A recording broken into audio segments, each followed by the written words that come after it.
अस्सलाम वालेकुम दोस्तों, आज का जो मेरा वीडियो है खुरूज निहाई न लगने की वजूहात क्या है।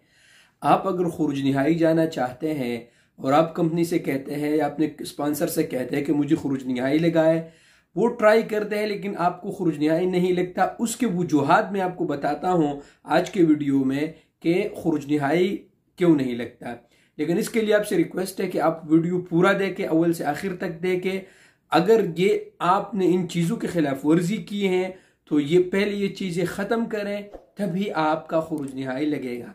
तो जो दोस्तों शुरू करते हैं, सबसे पहली जो पॉइंट है वो ये है कि अगर आपके नाम पर कोई भी लैंडलाइन कनेक्शन हो, आप एक कमरे में रहते हैं अपने दोस्तों के साथ और अपने नाम पे वाईफाई लगाए हैं, सब इस्तेमाल करते हैं, फिर आपका इरादा हुआ कि मैं फाइनल एग्जिट जाना चाहता हूं, तो अगर आपके नाम पर कोई भी लैंडलाइन कनेक्शन हो तो आप तब तक खुरूज निहाई आपको नहीं लग सकता जब तक कि ये आप अपने नाम से इसको ख़त्म न करें।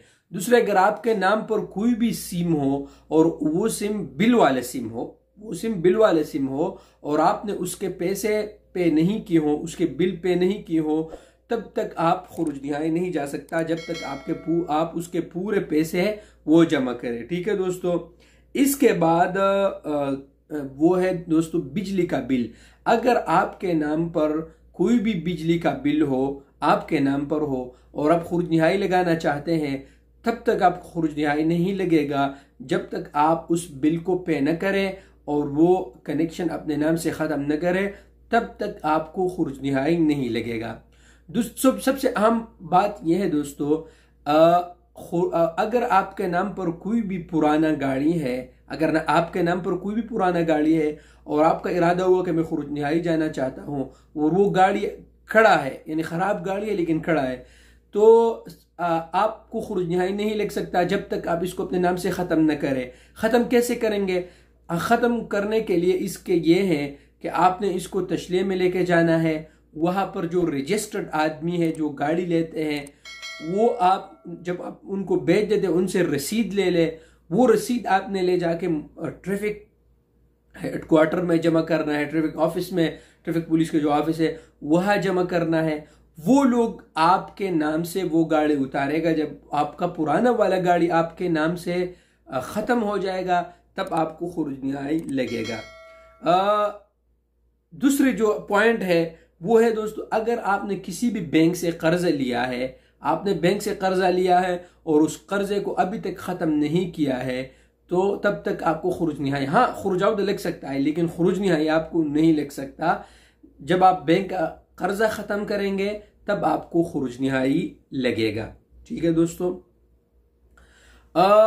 एक और पॉइंट है लेन देन का केस। अगर आपने किसी पर केस किया है या आप पर किसी ने केस किया है तो आपको खुरूज निहाई नहीं लगेगा, फाइनल एग्जिट नहीं लगेगा तब तक जब तक आपका ये केस ख़त्म न हो, ये लेन देन वाला केस ख़त्म न हो। ठीक है दोस्तों। उसके बाद अगर आपके कंपनी ने आप पर केस किया है या आपने अपने कंपनी पर बकायजात के लिए केस किया है तो आपको खुरूज निहाई नहीं लगेगा तब तक जब तक आपका ये केस ख़त्म न हो, जब तक इसका फैसला ख़त्म न हो तब तक आपको फाइनल एग्जिट नहीं लगेगा। ठीक है दोस्तों। तो ये तमाम चीज़ें जो है ना, जब आप इन तमाम चीज़ों का ख्याल रखेंगे, आपके नाम पर कोई भी चीज़ ना हो, रजिस्टर्ड सिम ना हो, रजिस्टर्ड बिल वाले सिम ना हो, बिजली का बिल ना हो, गाड़ी ना हो, तब तक आपको खुरूज निहाई लगेगा नहीं लगेगा। अगर ये ख़त्म हो जाए खुरूज निहाई लगेगा। अब एक पॉइंट है, अगर आपके इकामा पर कोई भी वायलेशन हो, ट्रैफिक वायलेशन हो, आपके इकामा पर कर्फ्यू मुखालिफा हो, आपके इकामा पर सोशल डिस्टेंस का जो मुखालिफे आए हैं, आपके इकामा पर जो जितने भी मुखालिफे हों, तो आपको खुरूज निहाई नहीं लगेगा तब तक जब तक आप इन जितने भी ये वायलेशन आप पे न करें, ये आपको उस वक्त तक खुरूज निहाई नहीं लगेगा। इसलिए अगर उम्र का मुखालिफा भी आया है, आपको विदाउट परमिट आपने उम्र किया है, आपको मुखालिफ आया है, आपके अबशर में शो हो रहा है इकामा पे, तो आपको खुरूज निहाई नहीं लगेगा। इसलिए आप दोस्तों से मेरा यही रिक्वेस्ट है कि अगर आपको मुखालिफ आ जाए तो उसमें 10 दिन होता है, 10 दिन के अंदर अंदर आप अपील कर दे। जब आप अपील करेंगे इंशाल्लाह तो उसका कुछ ना कुछ जो है ना वो प्रोसेस में जाएगा, उसका कुछ ना कुछ हल निकल आएगा। उम्मीद है कि आप दोस्तों को वीडियो पसंद आया होगा। अगर आप दोस्तों को वीडियो पसंद आए तो रिक्वेस्ट है कि यूट्यूब चैनल को सब्सक्राइब करें, बिल आइकन को दबाएं ताकि आने वाली नोटिफिकेशन आपको बर वक्त मिल सके, और वीडियो को दोस्तों के साथ शेयर करें। अगर आप दोस्तों का कोई भी सवाल हो तो कमेंट सेक्शन में जरूर बता दीजिएगा। मैं हाजिर हूँ इंशाल्लाह आप लोगों को जवाब देने के लिए। शुक्रिया।